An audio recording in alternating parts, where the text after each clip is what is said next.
Teacher, हमारे पास आज जो सवाल है ना बेसिकली उसमें ये कहा गया है कि एक आपके पास सॉलिड स्फीयर है, उसको हम लोगों ने बेसिकली खाली एंगुलर स्पीड दे दिया है बेसिकली ओमेगा नॉट आगे की तरफ, और हम लोगों ने जस्ट एक सफिशिएंट जो रफ इनफ जो सरफेस है उस पर रखकर छोड़ दिया है और v बराबर 0 दिया है, राइट। तो इसमें होगा क्या ना कि आप अगर ध्यान देंगे तो v is less than omega are है, मतलब कि बैकवर्ड स्वीपिंग है, मतलब कि काइनेटिक फ्रिक्शनल फोर्स आपका लगेगा तो कौन सी डायरेक्शन में लगेगा, फॉरवर्ड डायरेक्शन में लगेगा, ताकि v आपका तो बढ़ते बढ़ते और ओमेगा आपका तो घटते घटते एक ऐसा स्टेज आए कि v is equal to omega R हो जाए, और फिर स्टैटिक फ्रिक्शनल फोर्स तो खुद को ऐसे एडजस्ट करता है ताकि v is equal to omega R तो है ही है, और इसके साथ साथ a is equal to alpha R भी हो जाए ताकि v is equal to omega pure rolling maintain रहे। तो शुरू में आपके पास क्या है, v is less than omega are है, तो आपके पास क्या है, v is less than omega are है, तो बैकवर्ड स्वीपिंग है, तो काइनेटिक फ्रिक्शनल फोर्स आपका लगेगा तो फॉरवर्ड डायरेक्शन में लगेगा, ताकि v तो बढ़ते बढ़ते और ओमेगा घटते घटते एक पॉइंट है जहां पर कि v is equal to omega R हो, और वही बेसिकली तो पॉइंट पर हम लोग बेसिकली सारे जो भी है ना पैरामीटर्स निकालेंगे, एनालाइज करेंगे, राइट। तो काइनेटिक फ्रिक्शनल फोर्स का लाइन ऑफ एक्शन ये है, तो ये पॉइंट के अबाउट तो बेसिकली आप देखिएगा तो काइनेटिक फ्रिक्शनल फोर्स का टॉर्क 0 होगा, तो ये पॉइंट कोई भी एक पॉइंट जो कि इस लाइन पर है उसके अबाउट हम लोग लगा देंगे एंगुलर मोमेंटम कंजर्वेशन, क्योंकि वो इसलिए कंजर्व रहेगा क्योंकि एक ही फोर्स लग रहा है, वो है आपका बेसिकली एक ही बेसिकली जो फोर्स है जिसका कि लगेगा ना टॉर्क लगेगा, वो आपका है बेसिकली तो काइनेटिक फ्रिक्शनल फोर्स है, और चूंकि वो काइनेटिक फ्रिक्शनल फोर्स जो है वो आपका तो ये पॉइंट से पास हो रहा है तो उसका जो है वो 0 हो जाएगा, तो क्या 0 हो जाएगा, तो टॉर्क 0 हो जाएगा, तो torque of the kinetic frictional force 0 हो जाएगा, राइट। तो चूंकि ये पॉइंट के अबाउट आपके पास काइनेटिक फ्रिक्शनल फोर्स का टॉर्क 0 है, मतलब कि इस पॉइंट के अबाउट एंगुलर मोमेंटम पूरे जो सिस्टम का रहेगा वो आपके पास क्या रहेगा, तो कंजर्व रहेगा, राइट।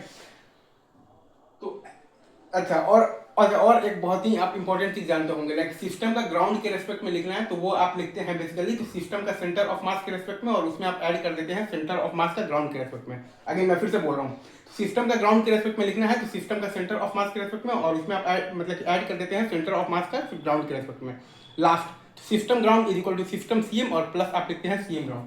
तो शुरू में तो आपके पास खाली वो घूम रहा है तो 2/5 mr स्क्वायर इंटू आपके पास है बेसिकली ओमेगा नॉट, और बाद में जब प्योर रोलिंग स्टार्ट हो जाएगा ना तो प्योर रोलिंग ऑन दी आपके पास बेसिकली तो कौन से ग्राउंड पर हो रहा है, तो स्टेशनरी ग्राउंड पर हो रहा है, राइट।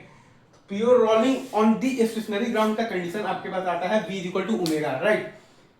तो ओमेगा आपके पास आ जाएगा तो v बाई आर, तो 2/5 into M are square into omega, और प्लस है आपके पास एम वी आर, और दोनों का डायरेक्शन सेंस ऐसे ही है। तो वहां से आप मतलब कि जो पॉइंट पर आपके पास प्योर रोलिंग स्टार्ट होगा उस पॉइंट पर आपके पास तो v आ गया है 2 ओमेगा नॉट r बाई 7। जिस पॉइंट पर आपके पास प्योर रोलिंग स्टार्ट होगा उस पॉइंट पर आपके पास v आ गया है, तो बेसिकली तो क्या आ गया है, तो 2 omega not r by 7, right. या फिर आप चाहें तो आप ओमेगा भी लिख सकते हैं, वो आ जाएगा आपके पास 2 ओमेगा नॉट बाई 7। ये तो आपने निकाल दिया एंगुलर मोमेंटम कंजर्वेशन से, क्योंकि यहाँ पर काइनेटिक फ्रिक्शनल फोर्स फॉरवर्ड मतलब भाई तो लग रहा है ना फॉरवर्ड डायरेक्शन में, क्योंकि यहाँ पर काइनेटिक फ्रिक्शनल फोर्स आपका लग रहा है फॉरवर्ड डायरेक्शन में, तो उसका टॉर्क ये पॉइंट के अबाउट 0 है, क्योंकि वो काइनेटिक फ्रिक्शनल फोर्स इसी पॉइंट से पास कर रहा है। तो चूंकि काइनेटिक फ्रिक्शनल फोर्स जो फॉरवर्ड डायरेक्शन में लग रहा है उसका टॉर्क ये पॉइंट के अबाउट 0 है, क्योंकि वो काइनेटिक फ्रिक्शनल फोर्स इसी पॉइंट से पास कर रहा है। तो r cross f, r f perpendicular, f r perpendicular भी आपका 0 है। तो चूंकि आपके पास तो बेसिकली तो क्या है, बेसिकली आपके पास क्या है, तो torque net basically external torque 0 है, तो नेट एक्सटर्नल टॉर्क 0 है, तो एंगुलर मोमेंटम रहेगा सिस्टम का कंजर्व। अगर मैं फिर से बोल रहा हूँ, तो net external torque about this point is 0, इसलिए एंगुलर मोमेंटम रहेगा आपके पास पूरे सिस्टम का कंजर्व रहेगा, राइट। Is it true? तो ये आपका अच्छा। अब अगर आपको एंगुलर मोमेंटम कंजर्वेशन से नहीं निकालना है जी, मेरा मन नहीं कर रहा है, जाओ भागो।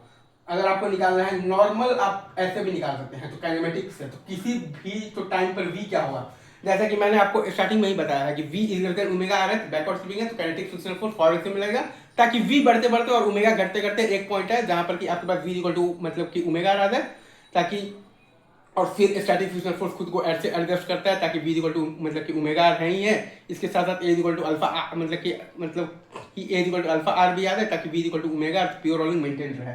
खैर इस केस में तो 0 पर, हाँ तो ये तो किसी भी आप टाइम पर v आपके पास क्या आ जाएगा, तो म्यू जी टी, एक ही फोर्स है ना भाई kinetic frictional force, external force जो कि है आपके पास म्यू एम जी और बाई एम, तो mu g acceleration into time, तो v is equal to omega, omega आ जाएगा ओमेगा नॉट, और अल्फा चूंकि काइनेटिक फ्रिक्शनल फोर्स काम क्या कर रहा है, ओमेगा को घटा रहा है और v को बढ़ा रहा है, क्योंकि शुरू में v is less than omega are है, बैकवर्ड स्लिपिंग है, तो काइनेटिक फ्रिक्शनल फोर्स फॉरवर्ड से मिला जाएगा ताकि v बढ़ते बढ़ते और ओमेगा आपका घटते घटते v इक्वल टू ओमेगा आ रहा है, तो ओमेगा घटा रहा है तो ओमेगा नॉट माइनस ये आपके पास तो क्या है, तो टॉ बाई आई अल्फा होता है, alpha is equal to tau by I, तो टॉर्क है आपके पास म्यू एम जी आर, और बाई आई है आपके पास बेसिकली यहाँ पर क्या है 2/5 into M are square into है आपके पास टी, ये है बेसिकली आपका बेसिकली ये पूरा लिखा हुआ है omega at any time T into are. तो वी तो यहाँ पर आपके पास आ गया है तो v is equal to omega R. यहाँ से वो बेसिकली जो टाइम आया है वो टाइम हमारे पास आया है 2 omega not are by 7 mu G, right sir, is it true?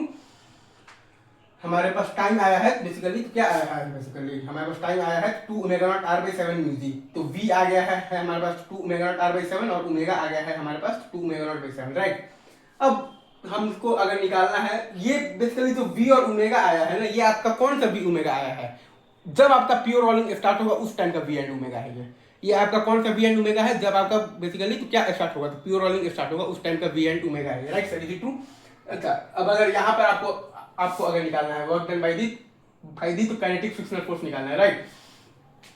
तो वर्क डन, चूंकि यहाँ पर एक ही मतलब बाई फोर्स का वर्क डन है, तो work done by all the forces is equal to delta K, तो चेंज इन दी तो kinetic energy. Simple work energy theorem क्या कहता है भाइयों? Work done by all the forces is equal to delta K, तो change in the तो kinetic energy. तो work done by the kinetic frictional force is equal to, ये आपका है बेसिकली अगेन मैं जैसा कि मैंने शुरू में ही बताया था, तो system ground is equal to system CM और प्लस हम लोग लिखते हैं CM ground. Again system ground is equal to system CM और प्लस हम लोग लिखते हैं सीएम ग्राउंड। तो फाइनल बेसिकली जो काइनेटिक एनर्जी आएगा हाफ आई इंटू आपके पास क्या है ओमेगा स्क्वायर, ये आपके पास जो ओमेगा है the time at which the pure rolling starts the V is this and omega is this, I just मुझे लिखने की जरूरत नहीं है। तो half into I into omega square जब ये प्योर रोलिंग स्टार्ट होगा और प्लस हाफ एम इंटू तो बी स्क्वायर जब ये प्योर रोलिंग स्टार्ट होगा, ये आपका क्या है final kinetic energy minus initial kinetic energy. तो खाली प्योर रोटेशनल मोशन है, एज सिंपल एज दैट। तो प्योर रोटेशनल मोशन का घटा दिए minus half into 2/5 into M R मतलब कि स्क्वायर इंटू आपके पास क्या है तो ओमेगा नॉट स्क्वायर। तो work done by the kinetic frictional force आपके पास आ गया है minus 1/7 M are square into omega not square. अब कोई बोले कि नहीं ये तो ठीक है वर्क एनर्जी थ्योरम भी बेसिक है, लेकिन हमको और बेसिक में जाना है, एकदम हमको घुस कर तो काइनेटिक फ्रिक्शनल फोर्स से का वर्क डन निकालना है। तो काइनेटिक फ्रिक्शनल फोर्स का वर्क डन निकालना है, तो वर्क डन का बेसिक फॉर्मूला यहाँ पर हम लोग लगा सकते हैं। ये भी एक आपके पास अप्रोच है, लाइक वर्क डन बराबर आपके पास क्या होता है एफ डॉट डीएस आता है, right sir, is it true? Is it true sir? Is it true? अगर आप ध्यान देंगे तो वर्क डन बाय दी आपको पास जो काइनेटिक फ्रिक्शनल फोर्स आता है वो आपके पास क्या आता है integral of the F dot आपके पास आता है बेसिकली पहले तो क्या आता है तो डीएस आता है, right sir, is it true? तो हम लोगों ने डीएस को लिख दिया है। अब चूंकि ये जो बॉटम ऑफ द पॉइंट है इसके पास आगे की तरफ तो वेलोसिटी है v और इसके पास जो पीछे की तरफ है वो आपके पास है बेसिकली तो क्या है ओमेगा इंटू आर है, राइट, ओमेगा इंटू आर है। तो नेट इसके पास जो स्लीपिंग हो रहा है वो इसके पास क्या हो रहा है तो v माइनस ओमेगा आर हो रहा है ना भाई साहब। तो sleeping at any time T आपके पास क्या है v माइनस ओमेगा आर है आपके पास slipping at any time t, right sir. तो यही चीज हम लोगों ने यहाँ पर लिखा है। तो sleeping at any time T तो v माइनस ओमेगा क्या है आपके पास ओमेगा नॉट माइनस है आपके पास 5/2 इंटू है आपके पास m ji r by m are square into T into are. तो ये आपके पास आ गया है वो v जिस v से कि आपके पास बेसिकली तो क्या हो रहा है स्लीपिंग हो रहा है, right sir, is it true? यहाँ पर आपके पास जो स्लीपिंग हो रहा है ना एट एनी टाइम t वो आपका जो स्लीपिंग हो रहा है तो v माइनस ओमेगा आर से स्लीपिंग हो रहा है, राइट सर। तो work done by the kinetic frictional force आप जब लिखिएगा ना तो वहां पर एफ डॉट जो डीएस लिखिएगा तो डीएस क्या होगा वो स्लीपिंग वाला डीएस है। डीएस क्या है स्लीपिंग वाला डीएस है। Work done by the kinetic frictional force अगर आप निकालिएगा ना बेसिक से तो आप जब लिखिएगा ना integral of the F dot DS तो वहां पर वो डीएस क्या है आपके पास स्लीपिंग वाला डीएस है। तो स्लीपिंग वाला डीएस के लिए आपके पास वेलोसिटी भी क्या लेना पड़ेगा तो स्लीपिंग वाला वेलोसिटी लेना पड़ेगा dt। ये सही है क्या? ये है आपके पास slipping, right sir, is it true? ये है आपके पास बेसिकली तो क्या है तो स्लीपिंग का है, right sir, is it true? तो ये आ गया है आपके पास म्यू जी टी माइनस आ गया है ओमेगा नॉट माइनस आ गया है 5 into mu M G R और बाई है आपके पास तो 2m आर मतलब कि square into T into R. ये है आपके पास बेसिकली तो work done is equal to integral of basically आपके पास आता है एफ डॉट डी एस और ये आता है आपके पास v minus omega R into आता है आपके पास तो dt से वो कर रहा है तो स्लिप कर रहा है क्योंकि आगे की तरफ है v और पीछे की तरफ है ओमेगा आर। तो स्लीपिंग जो हो रहा है वो हो रहा है v minus omega into D T. ये आपका आ गया है बेसिकली तो क्या आ गया है तो ds और आपका f क्या है f क्या है आपके पास तो म्यू एम जी है एफ आपके पास क्या है, म्यू एम जी है, right sir, is it true? F आपके पास क्या है, म्यू एम जी है। तो वहां से आप जब आप पूरा लगा कर लिखिएगा तो आपके पास ये रिजल्ट आ जाएगा यहाँ पर -1/7 into M are square into omega not square. तो आप ऐसे भी मतलब भाई निकालिएगा बेसिक से भी, तब भी आपका work done by the kinetic frictional force वही आएगा। मतलब कि अगर मैं फिर से बोल रहा हूँ, आपके पास work done by the kinetic frictional force आता है, integral of F dot d s से निकाल रहे हैं, एकदम बेसिक्स में हम लोग चले गए हैं।